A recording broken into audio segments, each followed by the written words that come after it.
Будьте благословенны. Что-то нас многовато сегодня, да? Это уже зима. Будьте благословенны. Так, как дома? Я долго не было. И я прямо с самолета. Поэтому постараемся побыстрее, поконкретнее, по сути. А потом увидимся завтра на ночной и на помазании. Господь, мы благодарим Тебя сегодня за то, что Ты сохранил всех нас. Ты сохранил наш путь, наше движение. Что Ты сохранил нас для друг друга в благословении. Мы благодарим Тебя, Господь, что мы имеем возможность собраться в Твоем присутствии сегодня. Мы представляем себе Тебе такие, как мы есть. Просим, Господь, Твое благословение, чтобы Ты проговорил нам, чтобы Ты открылся нам что-то новое сегодня, чтобы Ты сделал этот день памятным для нас всех, и чтобы то, что мы услышим, это не было просто очередная проповедь, очередное служение, а чтобы это было истиной, которая изменят нашу жизнь, потому что мы будем поступать по этим истинам. Спасибо Тебе, Боже, что Ты это сделаешь. Мы благодарим Тебя во имя Иисуса Христа. Аминь. Еще раз хочу сказать спасибо всем, которые хранят домашний очаг. Спасибо за те, которые молятся, которые служат, которые хранят этот дом. И спасибо за то, что вы есть, и когда пастора старшего нет. Ну что ж, я хочу говорить с нами сегодня, продолжая серию, как мы называем эти учения по четвергам, как состояться в жизни. Один из главных критерий. Во-первых, хочу сказать, что люди, успешные люди в жизни и не очень успешных людей отличают один только фактор. Успешные люди знают, какие законы дают успех, чем нужно заниматься, что нужно делать. И они развивают такой способ жизни, они живут по правилам жизни, которые приводят к успеху. То есть правила, по которым они живут, приносят к успеху. А неуспешные люди в основном они не привыкли жить, как живут успешные люди. Они не имеют навыков, они не имеют тех принципов, и они не живут по тем принципам, которые нужно, чтобы прийти к успеху в жизни. То есть успех определяется законом. Есть определенные законы, которые правят миром. Есть определенные законы, которые, если мы будем соблюдать, то мы обязательно придем к определенным результатам. А если эти законы же мы не будем соблюдать, то же самое мы не сможем приходить к этим результатам, которые мы желаем. Один из таких законов, которые общие, и как знать эти законы вообще, если вы возьмете список 100 или 200, или 1000, или 1,000,000 успешных людей, и вы будете изучать, что же их объединяет, вы обнаружите, что есть свойства, которые общие для тех и для других. Есть общие свойства, есть общие характеристики, есть общие какие-то законы, которые они вольно или невольно, осознанно или неосознанно, но по которым они жили. Вот откуда мы знаем, что не потому, что они белые или темнокожие, не потому, что они красные или желтые, не потому, что они высокие или маленькие, не потому что они мужчины или женщины приводят или определяют успех человека в жизни. Среди всех темнокожих людей в жизни вы увидите богатых людей. И среди всех желтых людей вы увидите тоже состоятельных людей. Среди высоких людей вы увидите состоятельных. Среди маленьких вы тоже увидите состоятельные. Среди полных вы увидите состоятельные. Среди худеньких то же самое. Что же объединяет, что же определяет тогда успех? Успех определяется именно определенные законы, которые уже утверждены в духовном мире, Богом утверждены, на которые, и которые раскрыты, или которые открылись для себя успешные люди. И эти законы же, к сожалению, еще не открыли для себя люди, которые не могут прийти к успеху. Это просто все зависит от того, насколько мы способны жить по определенным законам и насколько мы не привыкли по этим законам жить. В прошлый раз я говорил, прошлые 2 четверга, которые я здесь проповедовал, я говорил об одном из таких законов. Один из таких законов мы назвали закон какой? Самосовершенствования. Это было 2 воскресенья, 2 проповеди мои до того. А потом последняя проповедь, которую я была здесь в четверг, мы назвали тоже вам еще один подобный закон. Это был закон какой? Служение. Что бизнес – это служение.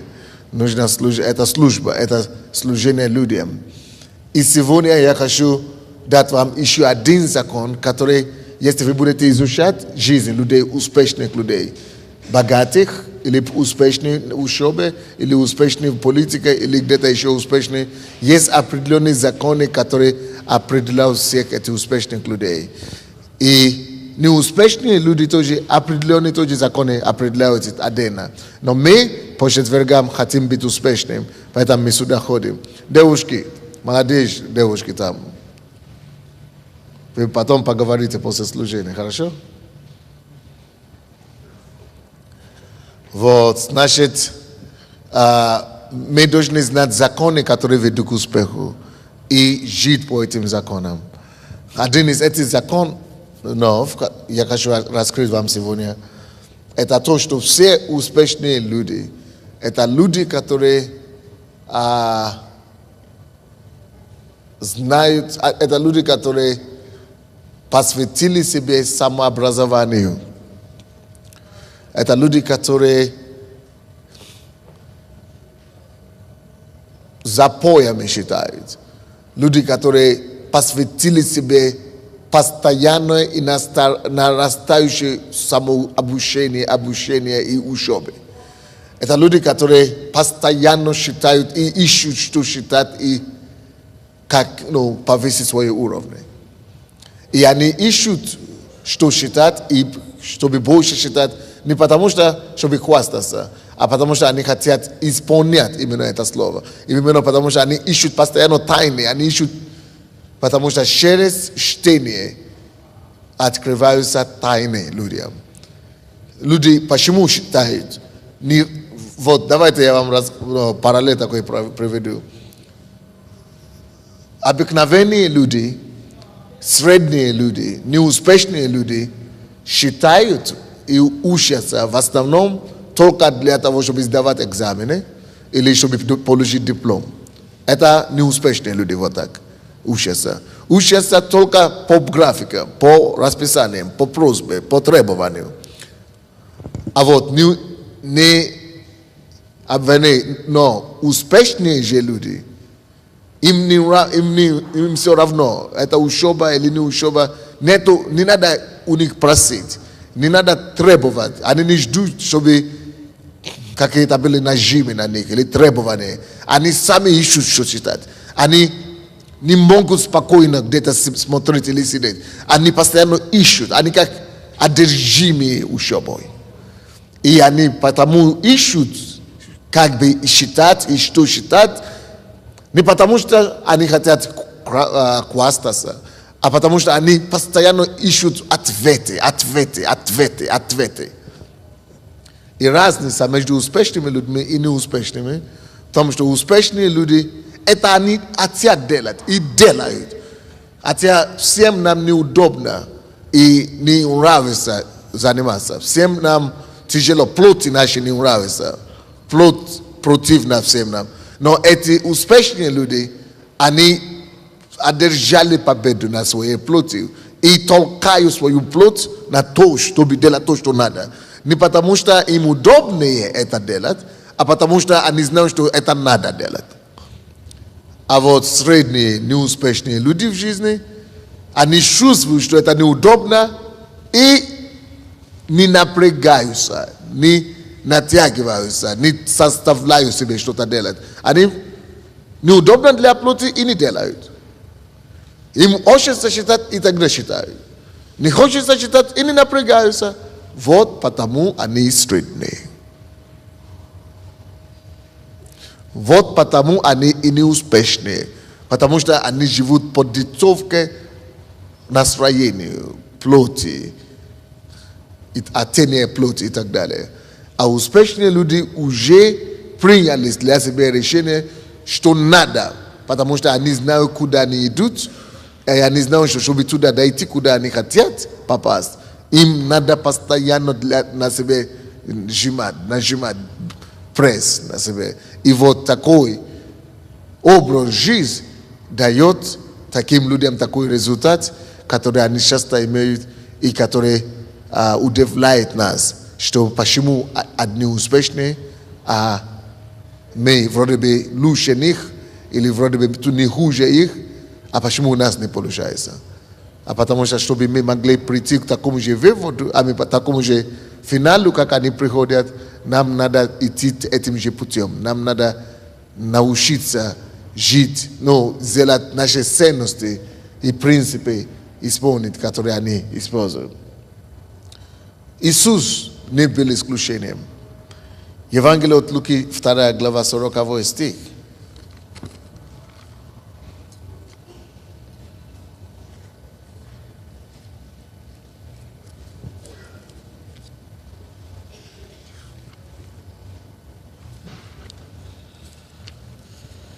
Евангелие от Иоанна, от Луки 2:40.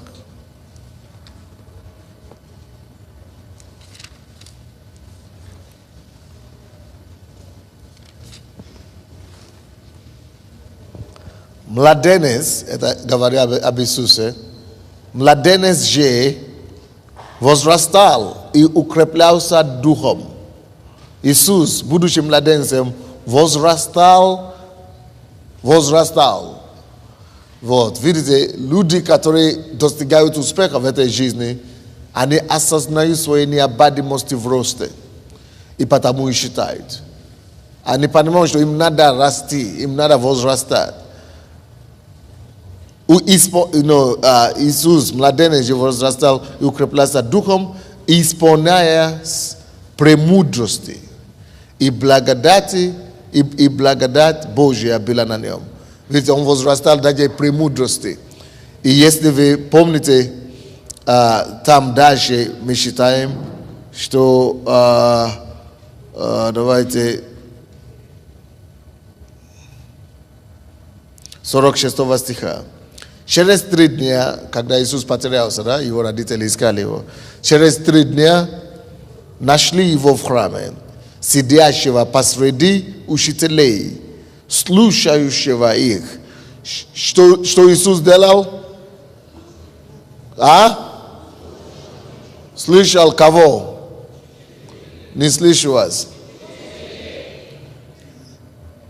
Давайте 46 стих все мы будем читать еще раз. 1, 2, 3. Стоп. Все откройте ваши Библии. Или смотрите Библию у соседа. И читайте, пожалуйста, все, мы будем читать вслух. 1, 2, 3.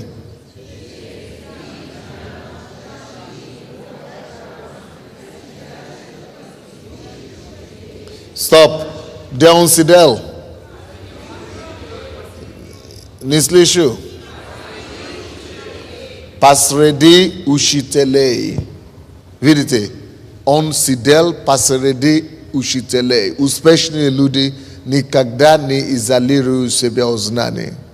Успешные люди окружают себя знаниями.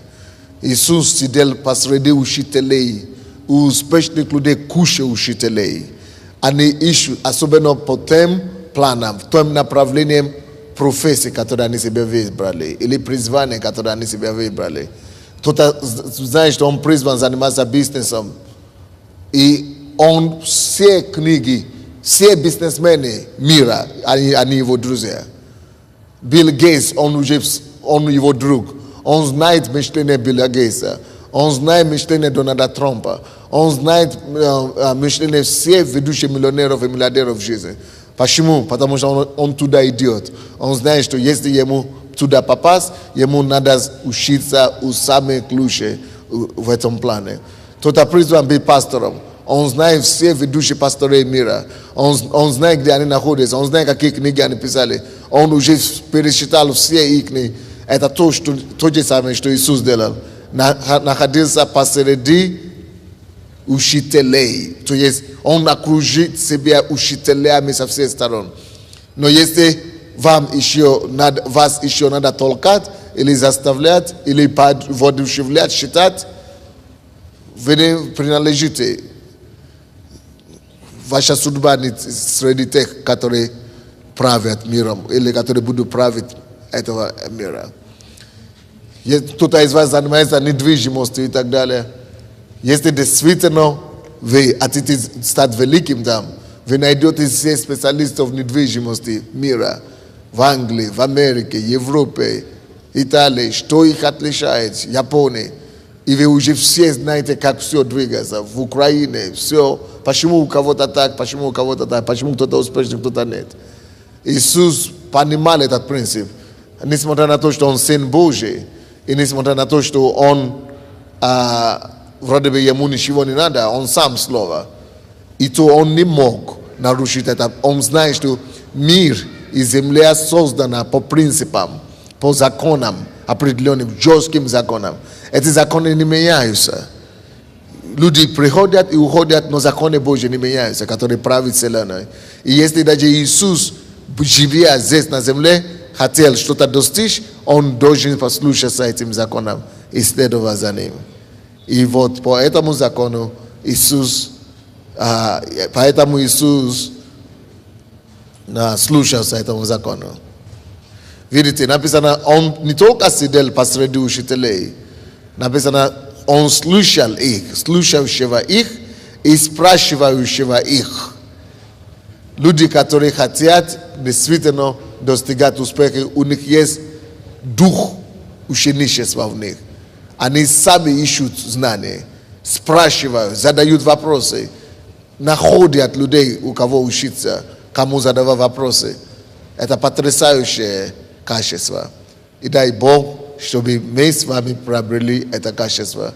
Только таким образом. Нет, возьмите список 1000 людей, или 2000, или 5000, которые успешные, которые не воровали деньги, не украли деньги, не кому-то подарили или что-то, были бандитами, но которые честным путем заработали деньги и достигли что-то в жизни, не только в деньгах, а вообще достигли что-то в жизни, вы увидите, что они отъявленные читатели и студенты, пожизненные студенты.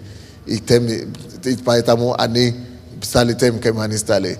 Нет случайных успехов, друзья мои. Успехи закономерные для тех, которые знают шаги, законы успеха, которые слушаются этим законам. Следующее. На английском есть такая фраза, которая говорит о том, что leaders are readers, and readers are leaders. То есть это такая оговорка, которая говорит, тот, кто считает, становится лидером или руководителем, господствующим. Тот, кто считает, станет руководителем. А тот, кто руководитель, все руководители считают, И все считатели становятся руководителями. Вот так говорится. Все руководители считают, и все считающие становятся руководителями. Это закон такой. Если ты кем-то стал, значит ты считал много, хорошо. И если ты будешь считать, хочешь, не хочешь, стань лидером, руководителем. Вот такой закон. Понятно вам, нет или непонятно? Следующее пишет.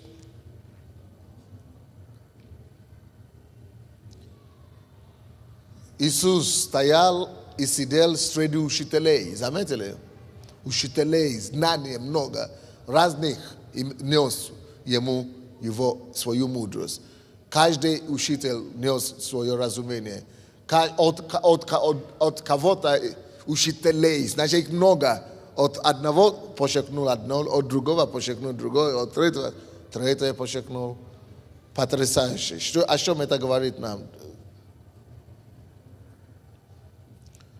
То, где ты будешь завтра, зависит от того, какие книги ты читаешь сегодня. Где будешь завтра, определяйся, какими книгами читаешь сегодня. Или какими знаниями ты сегодня приобретаешь. Да, можно знания получить через телевидение, да, можно знания получить через радио, но это все ерунда. Основной источник знаний все еще есть книги. Покажите мне, какие сейчас книги вы читаете, и как вы часто читаете, и как вы усиленно читаете. Я вам скажу, кем вы будете завтра, и где вы будете. Но если вы только молитесь, читаете только Библию, я тоже вам скажу, где вы будете. Нигде не будете. Проблема. Потому что до вас уже были тысячи людей, которые уже читали, подчеркнули принципы Библии, которые уже разжевывали, Бог уже открывал тысячелетиями. Это то же самое, что ты очень сам электричество начинаешь задумать, самому изобрести электричество. Зачем? Надо только строить над тем, то, что уже было достигнуто и совершено кем-то. А если, вот, покажите мне, чем вы сейчас питаете свой дух, какие книги вы читаете. Не какие только сегодня, в данный момент, но чем питаете себя, чем живете, какими, если вы не ученик постоянный, и вы ничем не...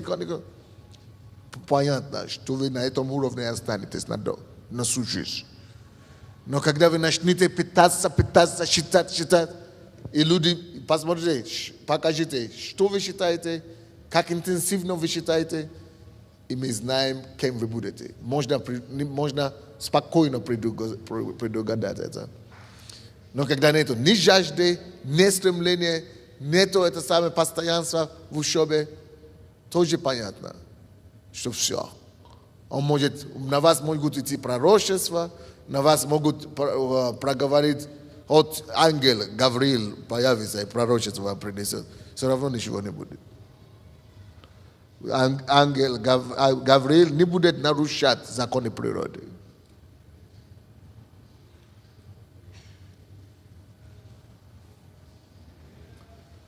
Давайте станем влюбляться в учебу, самоучебу, саморазвитие. Кто-то говорит, я призван стать бизнесменом. Я говорю, назови мне 10 последних книг, которые ты читал за последний хотя бы год. Читал меньше 10 за год, иди спи. Даже не мешай, не трогай миллионера, и миллионы не трогай.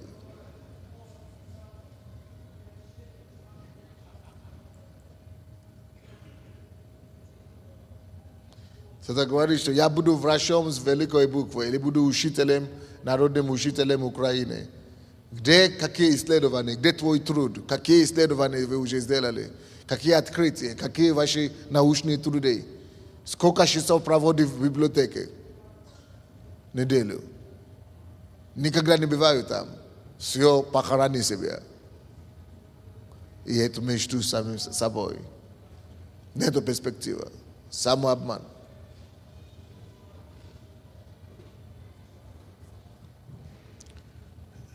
Даниил, 3 стих, 12 глава.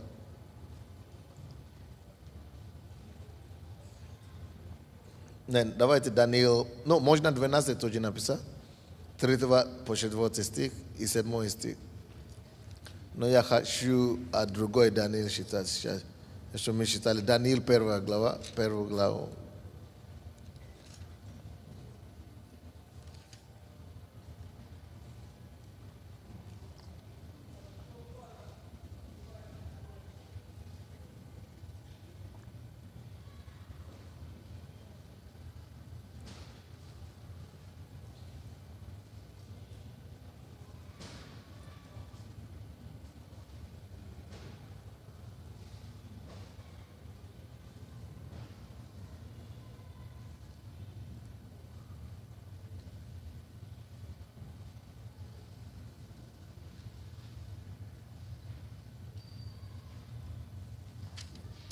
Двадцатый стих. 1 глава Даниила. И во всяком деле мудрого уразумения, о чем не спрашивал их царь, он находил их в 10 раз выше всех тайноведцев и волхов, какие были во всем царстве его. Вы что, думали, что он просто проснулся, они просто спали, ночевали, спали, просыпали, спали, и просто однажды царь взял их и сразу вух, они откуда они взяли, стали умными, да? Привет. Кто туда посадил? Что Бог открыл голову, операцию сделали, и регуческое вмешательство, и положил там все знания. Учились, ребята. Учились. Вот результат самообразования на лицо. Если ты хочешь быть лучшим, хочешь быть 20 раз лучше, чем кого-то другого, это мы все себе обманываем постоянно. Говорим, о, именем Иисуса Христа, богатство нечестивый придет к нам в церковь. Но, как там говорится, богатство нечестивым, как там? Так и говорится, да?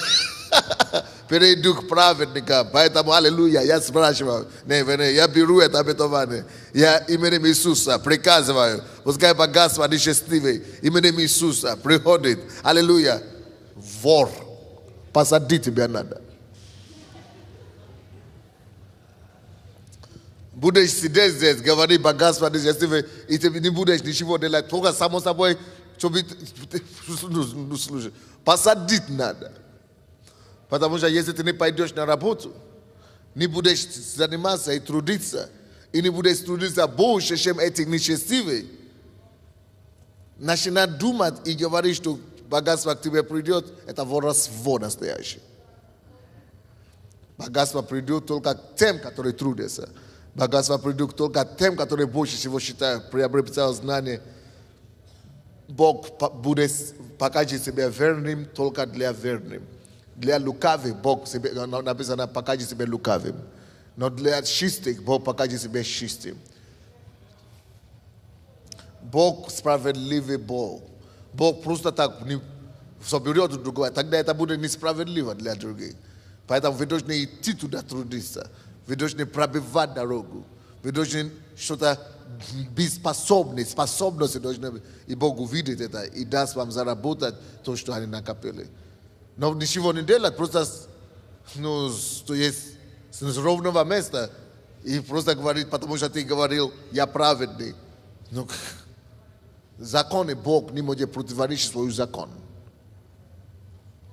Поэтому, друзья мои духовники, у вас проблема.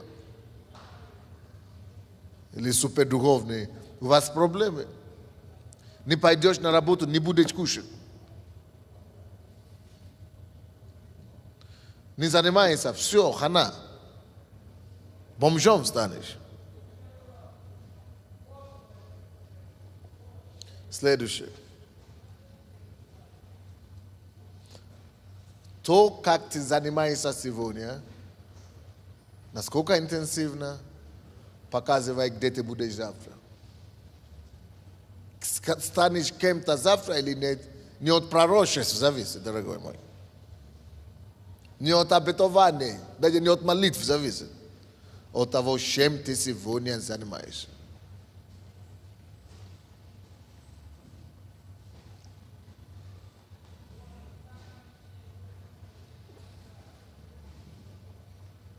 Конечно, молитва помогает. Конечно, обетование нужно. Но обетование и молитва только для тех, которые занимаются.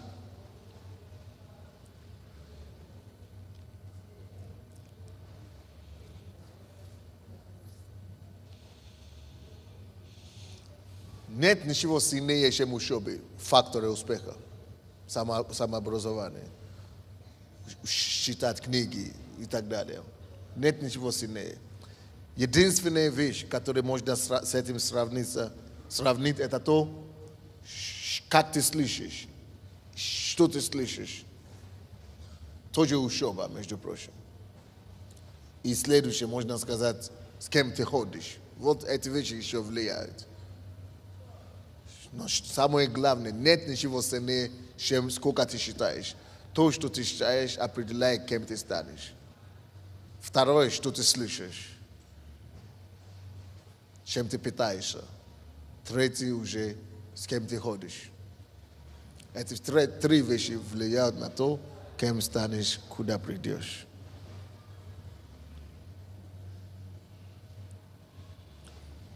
Одна только разница, друзья мои, существует между правителем и тот, над кем они правят. Как мы называем это? Правитель и тот, над кем они правят. Только одна разница между ними. Руководителем и последователем. Одна разница. Почему один руководитель, а другой последователь? Очень просто. Разница между ними – это то, что руководитель что-то знает и делает. Что-то знает. Две вещи. Знает и делает. А последователь меньше знает. Или много знает, но меньше умеет делать. То, что определяет. Разница между ними, насколько они знают и насколько они посвящены то, чему они знают. Потому что некоторые люди, у них голова вот такая. Они ничего все равно не делают. Ждут. Даже если человек, ребенок, да, имеет здоровое тело, если мы с вами, даже не то, что ребенок, здоровый мужик, возьмите, использовали там, да, 200 килограмм пускай весит. Мышцы накачанные. Если его посадить на инвалидной коляске, 5 лет, чтобы он ничего не трогал, ни чашку воду не понял, ни руку не понял, ни ногу. Эти все мышцы его станут атрофированными. Они станут как мясо, они станут как вода. Если ты ничего не будешь делать, какие бы ни были потенциалы, какие бы ни были пророчества, какие бы ни были молитвы, пока ты не начнешь что-то делать, ничего не поднимется. И ничего не состоится. Давайте будем искать знания для того, чтобы мы могли применить эти знания на практику. Давайте будем заниматься самообучением для того, чтобы мы могли делать то, что никто не делает. Чтобы мы могли знать то, что никто еще не знает. Чтобы мы могли начинать применять приемы, которые никто еще не принимал. Чтобы мы начинать мыслить на таком уровне и идеи подавать такие, которые никто еще не подавал. Давайте будем искать, будем конкретно использовать Духа Совета. А Дух Совета – это Дух, который подсказывает тебе искать, исследовать вещи, исследовать, копать, выкапывать вещи такие, которые никто еще не знает. Там же в Даниил, 12 глава,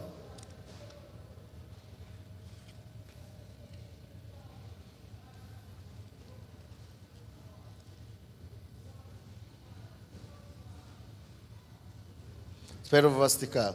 И восстанет в то время,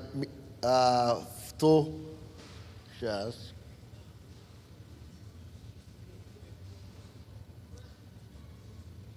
Да. И восстанет в то время Михаил, князь великий, стоящий из сынов народа своего. И наступит время тяжкое, какое не бывало с тех пор, как существуют люди. До сего времени, но спасутся в это время из народа твоего все, которые найдены будут записанными в книге. Видите, те, которые спасутся, Только те, кого найдены, кто будет найден в книге. То есть спасение, они все закрыто в книге. Кто-то должен искать именно эти книги. Кто-то должен находить. Если не будут находить, но если кто-то говорит, зачем искать? Бог все равно сказал, что спасение будет. Надо было найти книгу, надо было искать книги, исследовать, а потом надо было не пропускать эти имена, надо было искать, найти, чтобы было спасение. То же самое сегодня.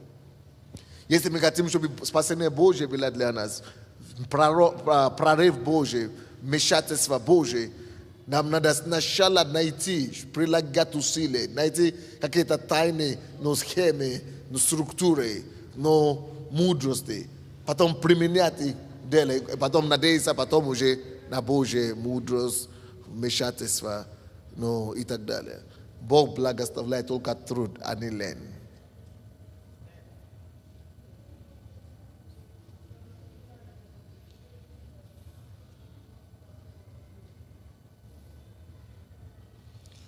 Зачем считать еще?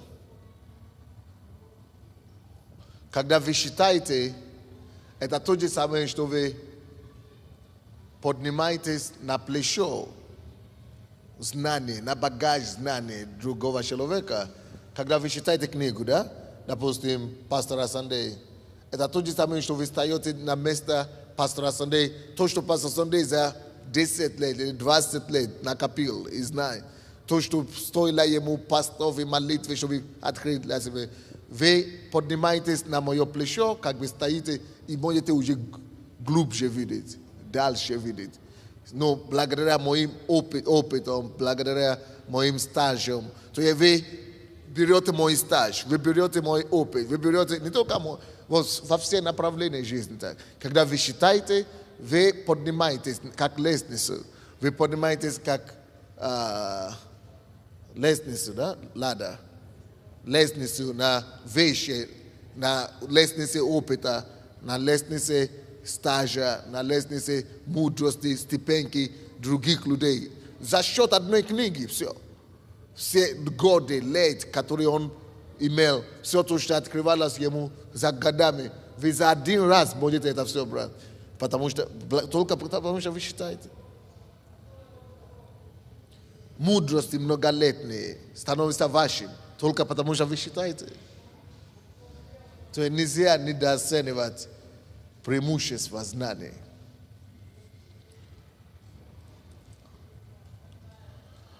Так что у каждого из нас должен быть план чтения книги. Чтобы мы читали книги хотя бы раз в неделю одну, или раз в 2 недели. Но уже хуже всего, раз в месяц хотя бы. Новую книгу. И вы должны не просто читать все, что придет к вам подряд. Вы должны читать книги только те, которые имеют отношение к тем, но призванием, или профессии, или судьбе, которые Бог вас направляет. На то направление, которое вам нужно. А Библию тоже читать? Конечно, вы помните, мы говорили ценности. Мы говорили, что чтобы быть успешным надолго, построение прочного успеха, надо самодисциплину над собой. И Библия дает это нам. Библия дает нам прочность духа, целостность внутреннего. То есть, но помимо Библии, и мудрости Божьей в Библии, откровение Божьей в Библии, но не будет откровение по поводу вашей профессии, если вы не будете считать вообще ничего в направлении вашей профессии. Допустим, Исаак Ньютон, он был ведущим ученым, да, который открывал много законов, движения и так далее. Да? Но мы знаем, что он был проповедником. У него были больше записей библейские, чем научные. Но если бы он не имел никакие образования, только Библию бы читал, в направлении физики, химии, математики, Бог хочет ему что-то открыть, но он не может его разуметь, потому что ему надо знать, как законы эти работают. Точно как и мы должны заниматься очень интенсивно в те направления, которые мы призваны. И тогда, когда мы уже будем читать Библию, с учетом тех знаний, которые мы имеем в математике или медицине, или нашей профессии, мы начинаем видеть Божьими взглядами. И более сверхъестественные идеи начинаем приходить к нам. Бог может говорить нам только тогда, когда мы уже себе подготовились к Его приходу и Его словам к нам. Дальше, что вам еще говорит о книге. Книги могут стать вашими лучшими друзьями.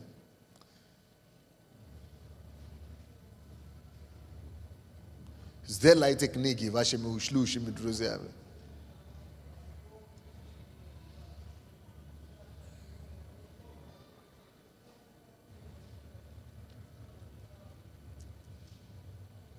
Дружи с книгами. Знаете, либо, потому что если вы не сделаете книги вашими друзьями, то у вас будет другое. Кто не дружит с книгами, тот будет дружить, вы знаете, болтовней, разговор.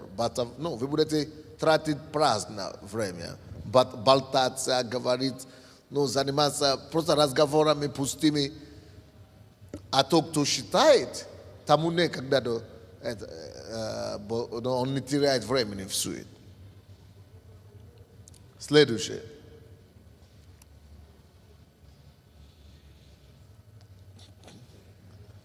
Книги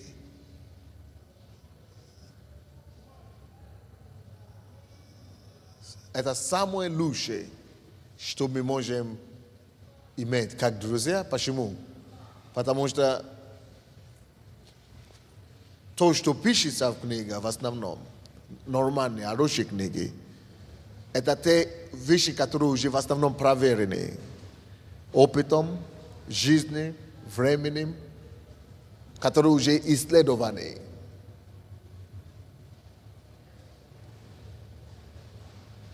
Любая книга умнее твоего друга или знакомого. Любую книгу возьми, эта книга умнее. Она имеет больше информации, чем болтовня даст тебе. Чем любая подруга или друг скажет. Если у вас проблема в семье, возьми любую книгу, читай.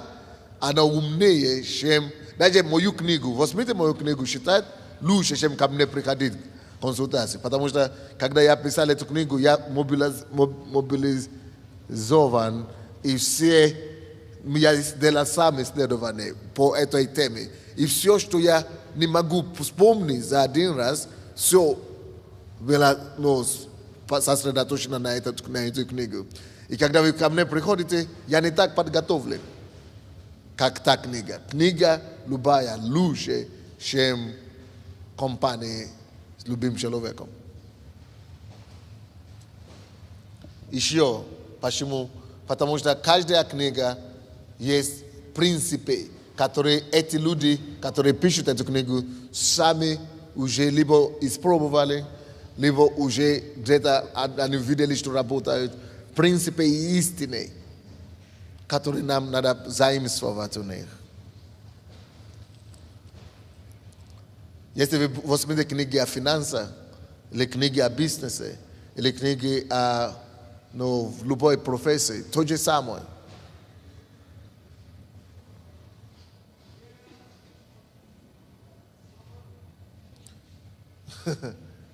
Вот еще я где-то выкопал это, что книги могут стать книги лучше, чем любого друга, еще по одной причине. Потому что книга говорит на твоем языке. Читаешь книгу уже на своем языке. И книга говорит без акцента тебе.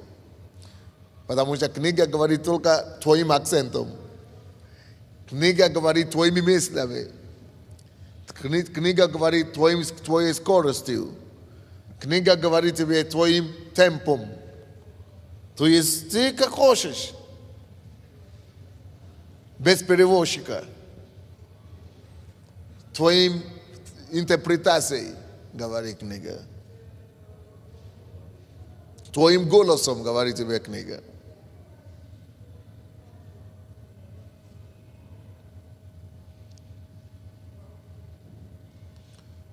Больше того, книга помогает, ты можешь на книге сосредоточиться, остановиться, размышлять, развивать эти мысли, исследовать вопросы.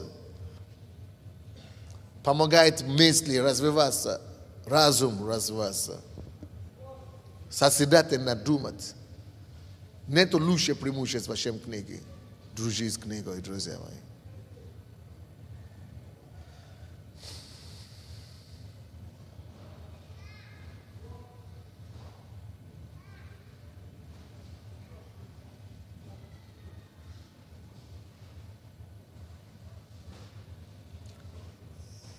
Я такую фразу нашел, что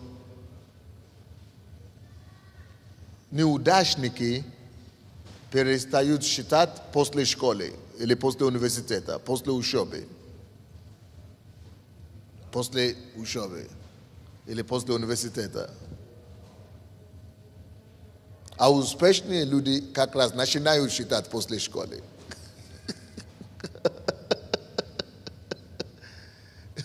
Неудачники перестают считать после экзаменов и после школы.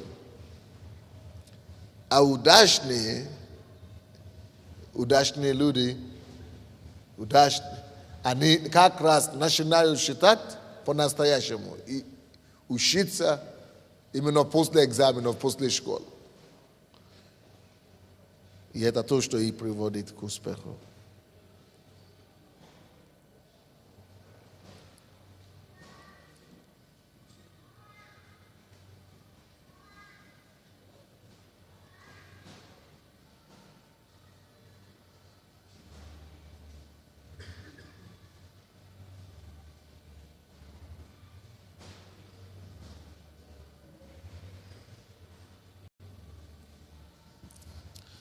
То, что нужно знать о книге, еще очень важно. Мне нравилось, что книга это как мела. Можно иметь книга дома, или можно иметь книги дома и не читать их. Точно так же, как можно иметь мела дома и не мыться ими. К сожалению, так часто у нас и бывает. У меня самого. Но я работаю. Но я знаю, что кто-то, наверное, еще хуже у меня, чем я. Что книга как мела, она тебе не принесет пользу, пока ты не начнешь мыться ими. Не начнешь принимать душ этим мелом. Не начнешь очищать себя мелом. Но и то же самое книга.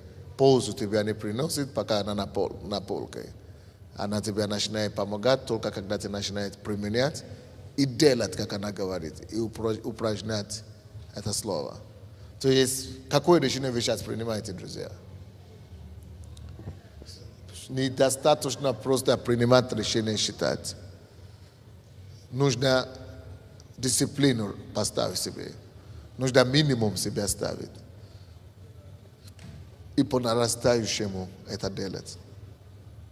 Найдите для себя, какие направления вам нужны.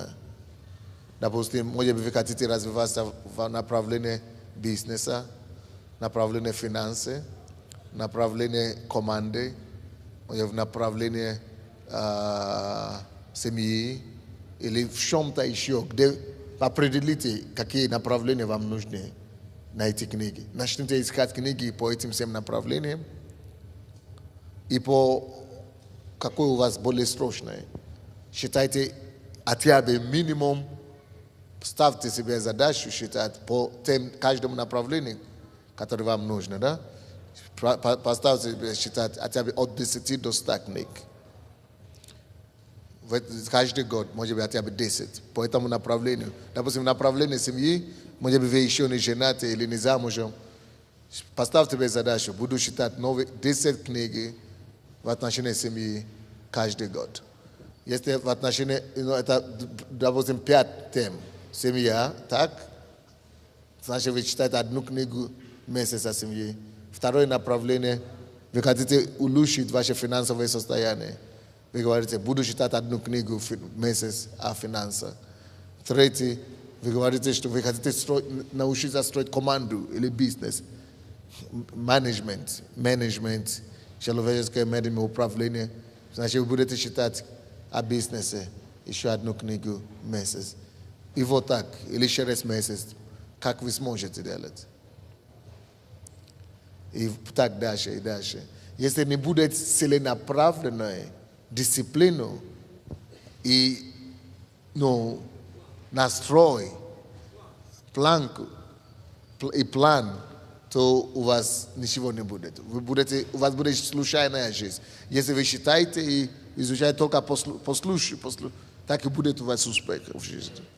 Но если это будет целенаправленное, концентрированное, планки, так и ваша жизнь будет целенаправленная, концентрированная будет рост. Итак, запомните еще раз то, что я говорил в начале. Успешные люди и неуспешные, отличие у них в одном. Успешные люди знают, какие правила приводят к успеху, и живут, заставляют себя жить по этим правилам. Неуспешные люди не любят придерживаться тем правилам, по которым живут успешные люди. Но они хотят только иметь все, что имеют успешные люди, но не жить по тем правилам, которые успешные люди живут. Давайте будем жить по тем правилам, которые успешные люди живут. Будем жить по этим законам. И тогда эти законы автоматически приведут нас к успеху. Даже Иисус не мог избежать этого. Иосиф то же самое. Даниил то же самое. Но куда ты тогда денешь? Ну даже Иисус. Наша участь не безвредная. Давайте поднимемся голову выше. И пойдем, будем главой, а не хвостом. Первым, не последним.